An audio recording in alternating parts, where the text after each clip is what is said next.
Hi there, this is Dances with Death again, coming at you with my first video after my mass system purge. The first video I wanted to make for you is a story that I wrote some time ago, and it's a story about Clara and her mission. I hope you'll give it a listen, because by the time you get to the end of it, well, listen along. You'll see. And then you'll know whether or not to listen to me in the future when I tell you to just listen along.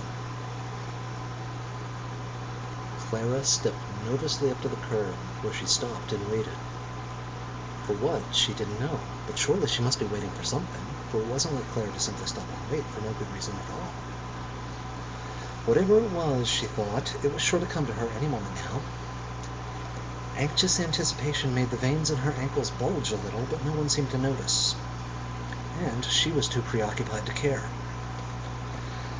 "Oh me, oh my," she sighed, as a few final rays of waning sunlight danced upon her head. "I think I should like to stay right here, right now, forever and ever, amen," she mused. Truly, no more perfect spot on earth existed on this glorious fall day. Cocking her head up to the sliver of the sun not yet settled over the horizon, and squinting her eyes, she thought she could just make out a flock of geese set against the crystal blue sky like a cluster of stars, though almost imperceptibly high above.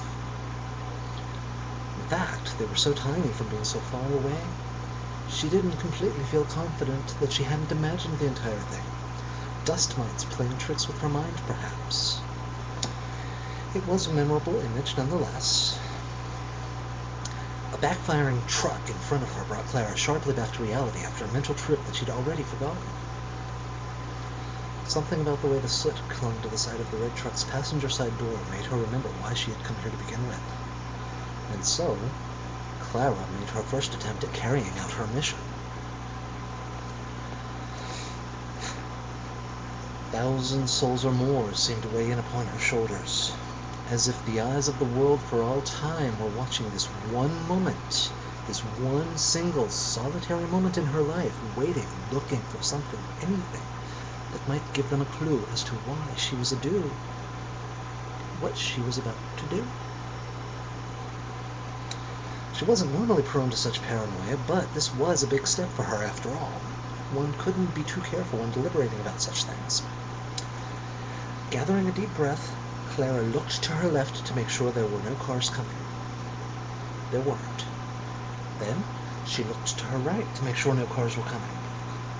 There weren't. Clara was just about to step out onto the road when she was hit upon suddenly by a most terrifying notion. While she was looking in that one direction, another car might have started to come from the direction she had already looked.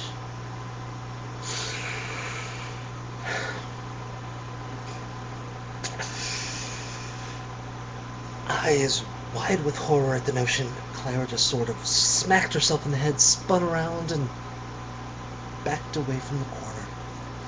This thought had not occurred to her before. This was a new realization.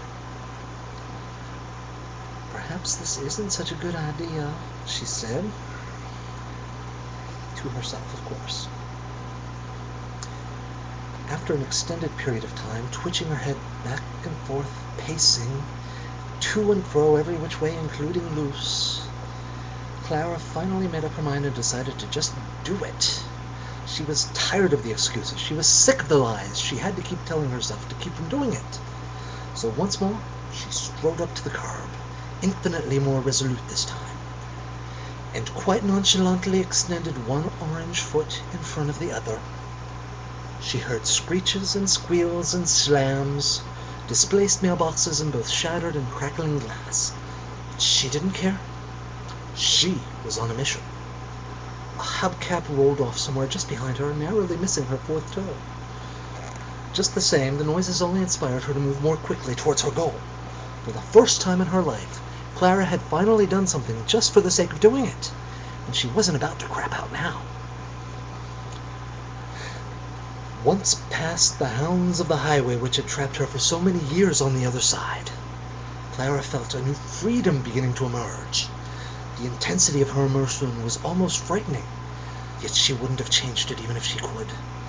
It was a mixture of alarm and excitement and happiness and fear, all rolled into one great, big, exploding emotion. She really had no choice but to do what she next did. With a good, healthy running start, Clara flew herself to the top of the nearest tree, a fir pine.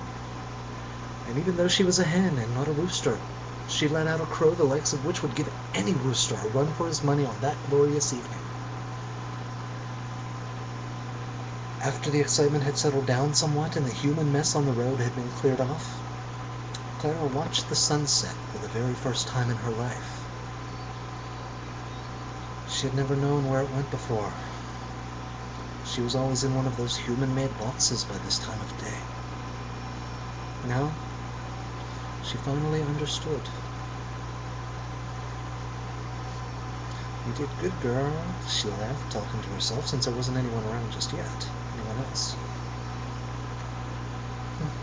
Tomorrow. Perhaps tomorrow. Tomorrow maybe she could find a friend or two to talk with. Maybe someone with whom she could really settle down.